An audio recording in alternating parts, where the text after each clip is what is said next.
Hey, I'm Lance Calvert. Welcome to the Retail Fix-It podcast.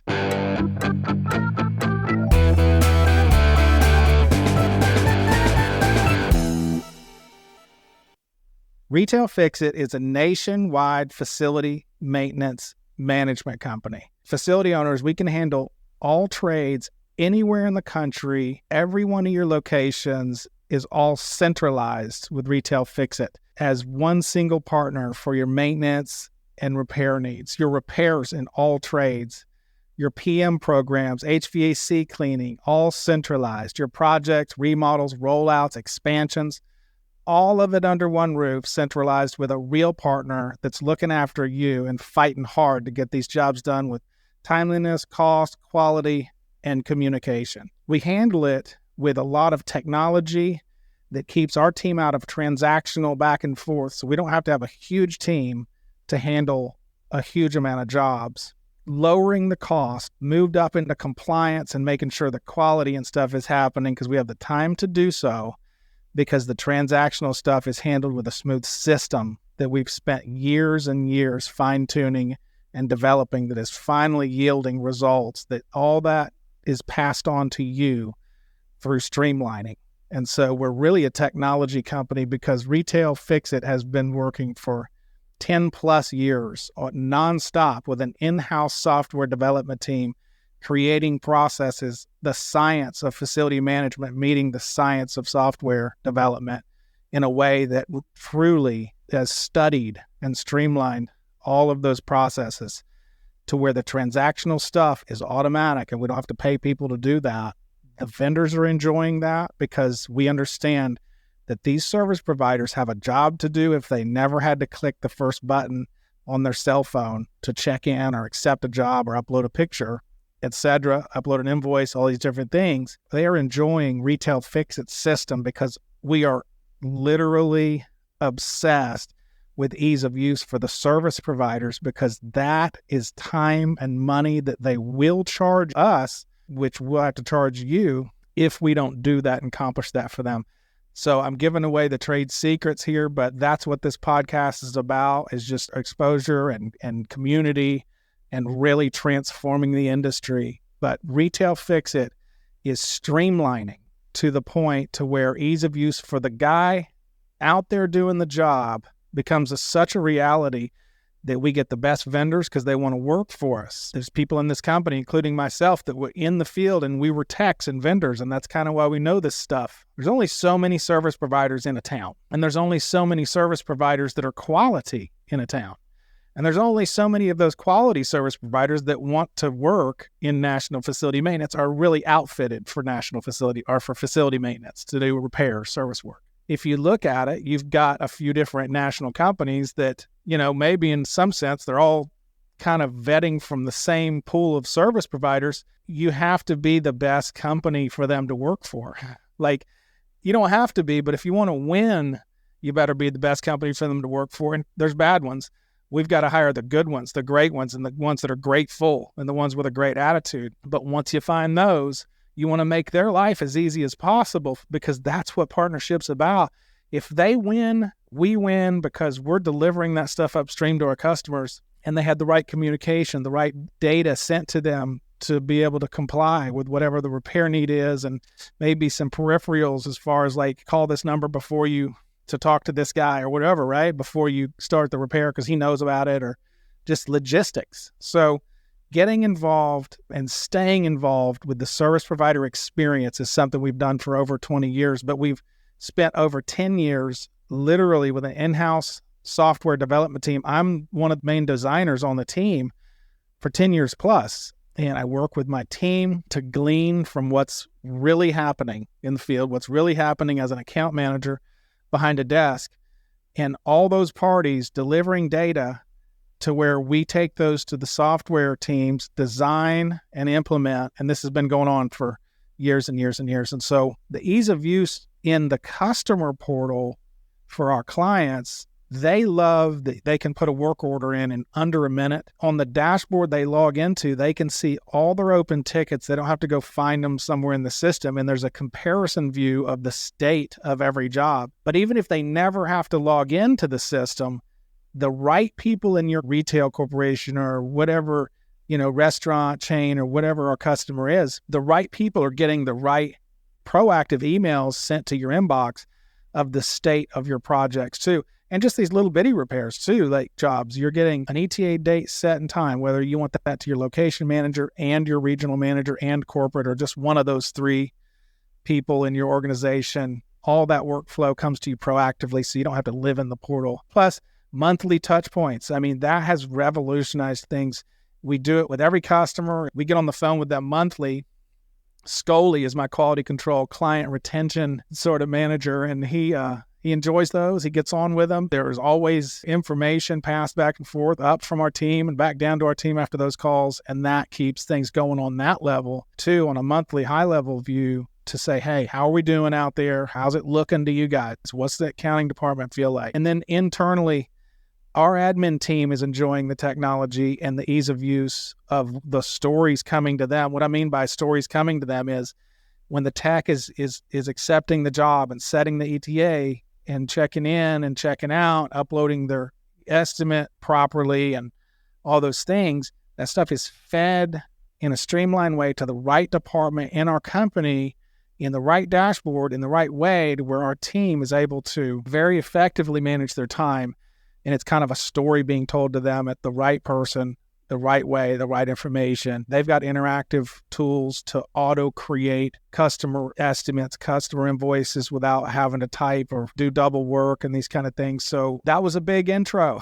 But today, we're also going to get into a topic that's really cool, and I think any business owner and really anybody in life can identify with, but particularly in national facility maintenance, we're going to talk about the ideal contractor. This might turn into a two-part episode, but we want to talk about how do you profile the partners that you use to get these jobs done all over the country? How do we choose the right ones? How do we know who to use? What are we looking for in a service provider, contractor, partner for Retail Fix-It?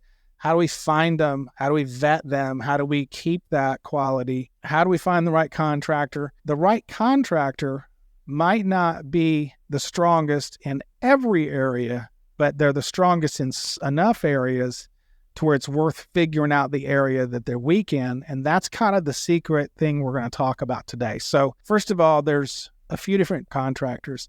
And so what I mean by contractors is, local electricians, local plumbers, local handyman guys, general contractors that do bigger projects for us, but asphalt, roofing, painters, glass repair, flooring, all these different types of contractors. But so what are we looking for? And what we've learned, we've been doing this for a long time. We'll start from the worst. The worst is that you've got other third-party companies that don't have customers because they can't keep customers.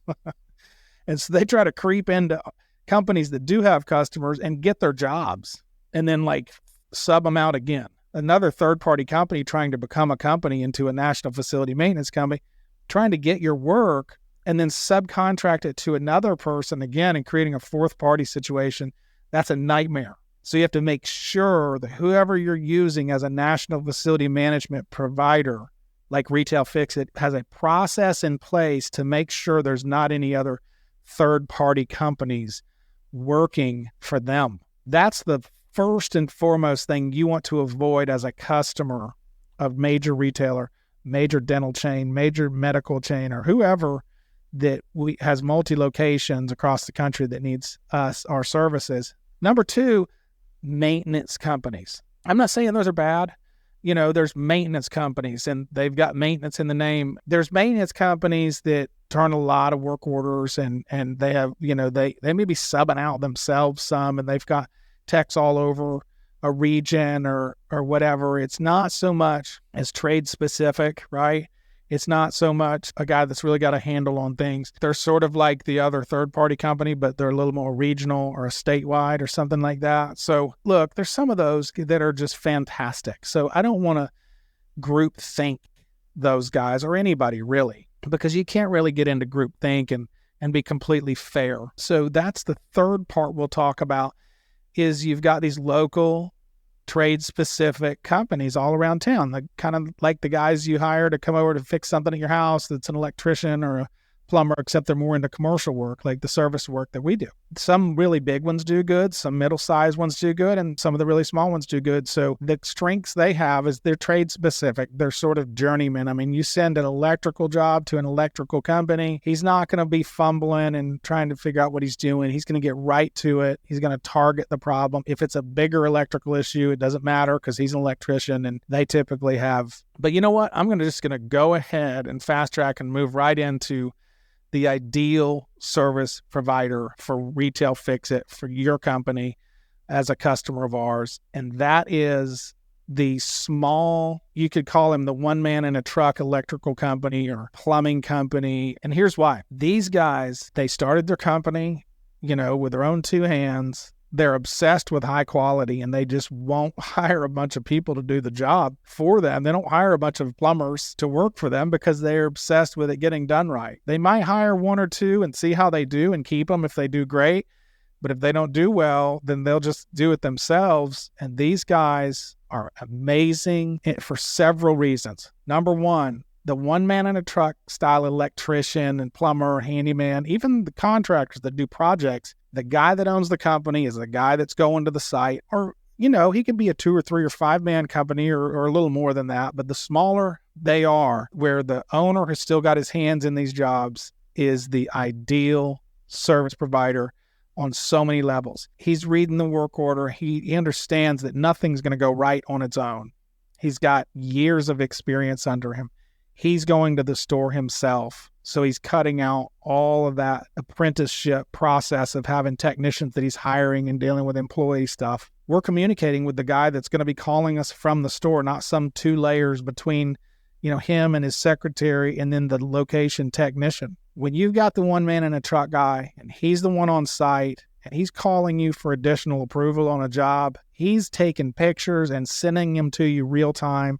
He's telling you articulately what's happening at the service location. All these factors just come in to having the one man in a truck guy, whether it's any trade, doesn't matter what the trade is the ideal contractor for Retail Fix-It. And it's the backbone of our vendor pool that we're farming them up. Well, I live in Metro Atlanta, and I kind of use the Atlanta Braves baseball team as an analogy. They don't have the budget of the Dodgers or the New York Mets, right? So they farm these guys up. So they know how to find good talent and they work with them and they win World Series and stuff. So, and it's a great approach. It's a grassroots approach, and it's an approach that can live a long time. And it's not a paper champion. It's not just built on some sort of money focus or money engine that's going to cost my customers a bunch. Well, here's the problem. They don't like using systems. They don't like using the cell phone and the portal and all this stuff we need them to use. It's just a fact. They don't work with those types of demographics. They don't want to mess with your system. I'm just going to email you the work order, or I'm going to email you the invoice, and I don't want to use your system, or I don't want to upload a note in there. I just want to call you. That's a problem for us because automation matters a lot. We have solved it and made it the easiest system in the world for service providers to work for, way more than our competitors. We're way more approachable. Our system is better. It's smoother. It's built to accommodate the service provider, not to put load heavy on him. Look, we get all the compliance we need. We have to have certain things to verify and compliance and to automate that. But ease of use is critical for lowered costs for our customers. So how do we solve that? You can train them on that. Take the time and be patient with them. And, maybe for the first few weeks, ease them into it. But once you get them going and show them how easy our system is, then they love it.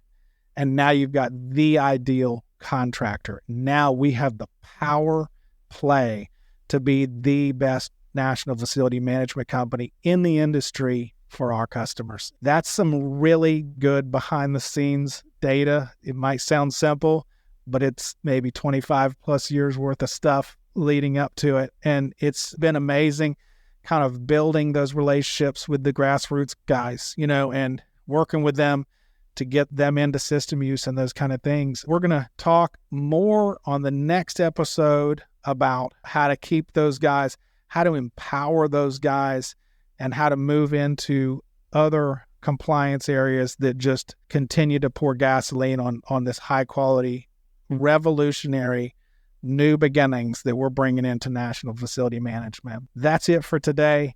Thank you so much for tuning in to the Retail Fix-It podcast. Listen, decision makers, customers, multi-location retailers, restaurant chains, dental, medical chains, all multi-location commercial facility owners, vendors, service providers, heck, competitors.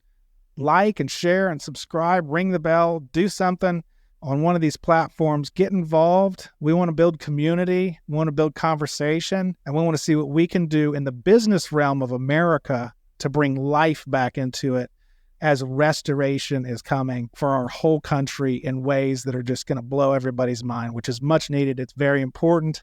We got to save this country, and that's a different topic for a different day, but we love you guys. God bless you. Thank you for tuning into the Retail Fix-It podcast, and we'll see you next time.